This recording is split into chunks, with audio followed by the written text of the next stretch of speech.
You guys get that energy up for your host this evening, the very funny Joseph Christopher. Make Joseph feel welcome. Get loud for him.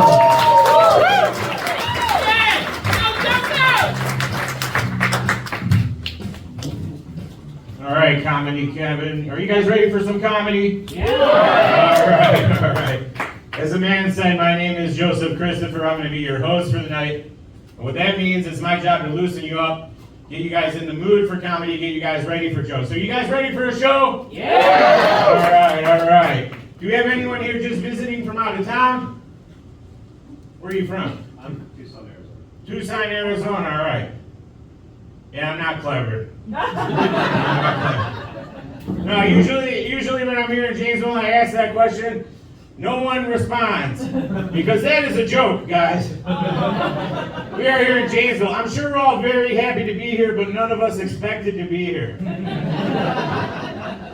All right. Now, I'm from a very small town, too. That's why these are just jokes, you know. I'm from McHenry, Illinois. Yeah. If you're not familiar, McHenry is a suburb of a farm. Pretty big farm. Pretty big farm. I'm actually a second-generation Midwesterner. My mom also grew up in McHenry County, Illinois. And my dad grew up in Las Minas de Colorado, afuera de Sombrero de Zacatecas, which is in Kansas. I am biracial. That's why when a lot of people see me, they're like, yeah, he's not really brown, but he's definitely less than white. It happens. I live here in Wisconsin, you know. It happens. Do we have any birthdays in the audience? Any birthdays? Yes. All right. When's your birthday? It was June 13th. June 13th. Happy birthday. I love June birthdays because I have a June birthday. My birthday was yesterday. Thank you guys. Thank you so much. What that means is some 40-odd years ago, my mom gave me life, which they say is the greatest gift. And just like every other gift my mom's got me, I gotta pretend to like it. Oh, cool! Eczema. Again. Anyone celebrating anything else? Anyone here celebrating anything? How about life? Oh, just celebrating life. No one's happy to be alive? Yeah, me too. I think people who say you can't make everyone happy should try Molly. You can't. You can't. The other night, I Googled gourmet artisanal pickles. I Googled this. I Googled gourmet artisanal pickles, and the first link that came up was my local police station. That is proof that Google knows when I'm high. If I'm being honest with you guys, it's not hard to guess I'm usually high. Same, bro. I smoke ridiculous, abusive amounts of marijuana on a daily basis. And yet I still absolutely refuse to speak to anyone wearing a hemp necklace. What are they going to do? They're going to tell me about the Zach Brown band? They're going to warn me about the dangers of Monsanto? I already know about genetically modified foods. I'm not really fat, this is a tumor.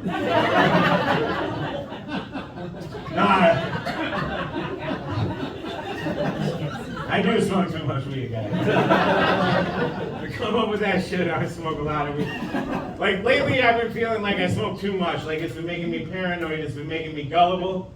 Like, the other night I got really high, I convinced myself that the Mandela effect was real. Do you guys know what the Mandela effect is here? For the few of you that do not know what it is either proof of mass hysteria or it's proof of different dimensions and alternate realities. The most popular example of it is the Berenstein or the Berenstain Bears. And I convinced myself that it was proof of different dimensions and alternate realities because I'm pretty sure I came from that timeline where Magic Johnson had AIDS. Wait, does he have it here? It doesn't seem like it. If there are different dimensions and alternate realities, guys, I think we might be in the evil timeline. I think this might actually be the evil timeline. Because think about it. In our current reality, Cosby has more knockouts than Tyson.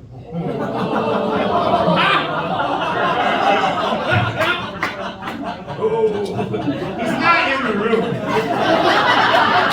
We are safe. We're safe. Now, I'm a single man, if you can't guess. I'm a single man. I like me some goth girls. My friends know this about me, so they're always setting me up with different types, you know? A few weeks back, my friend got me a blind date with the hippie guy. I'm not sure if you guys are familiar with the hippie guy, but she will spend like 10 minutes talking about the eroticism of blood play in the bedroom, and then you'll go to order and she's vegan.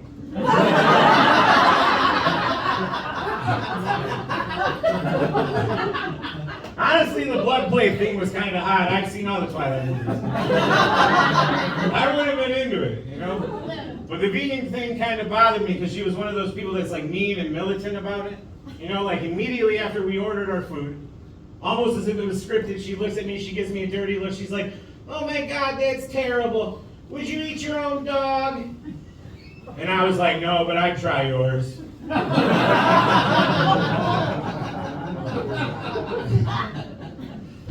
I'm single, I'm dating, I'm 40 years old, and I'm fat. Which means at this point, all of my standards are hygiene related. A lot of my friends, they're like, you know, I just want a really cool chick with like a good sense of humor. Not really. No. Most of them are like, I want a housewife in the kitchen and a porn star in the bedroom. And I'm like, I'll take a woman with a dentist.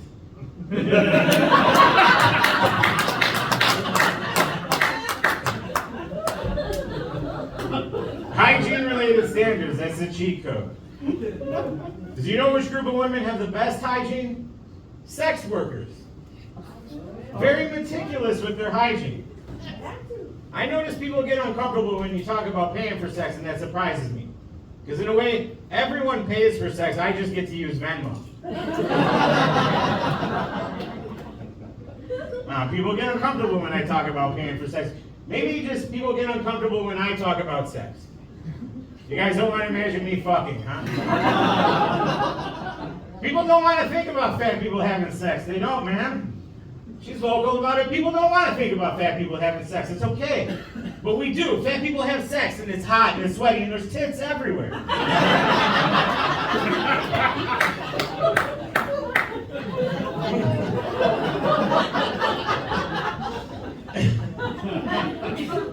Nah, I'm trying to make some changes in my life right now.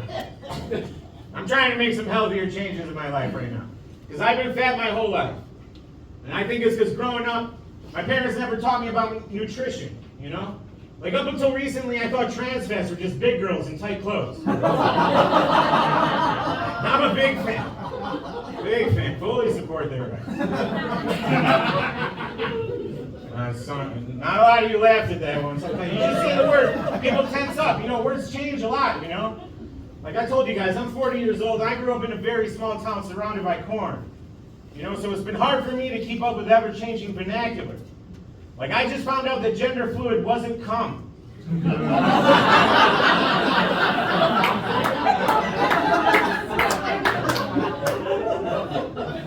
It's actually pee. Doctors say it's mostly pee. Nah, to be real with you guys before I leave, I'm trying to make some changes in my life right now. I'm trying to make some healthier changes in my life right now. So I do all my shopping at Whole Foods, even though everything's more expensive there. I just like to believe I'm making the people there think their diets aren't going to work. Then I'll walk up to some hot girl with an eating disorder. I'll be like, "You'll always look thin next to me, baby."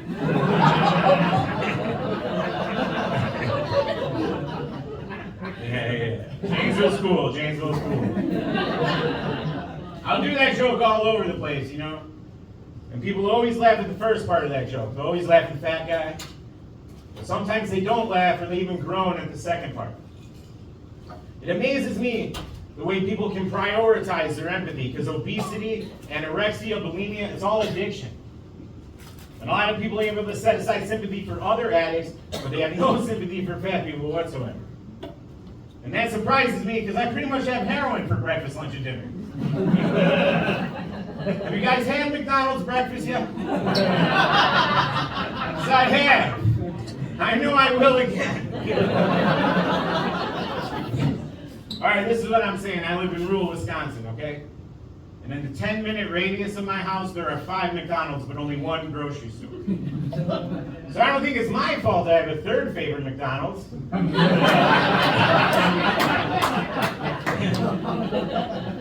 It might be my fault I have a favorite McDonald's manager, but like if that's gonna be the Big Mac that kills me, I want Carlos to make it. Are you guys ready for a comedy show?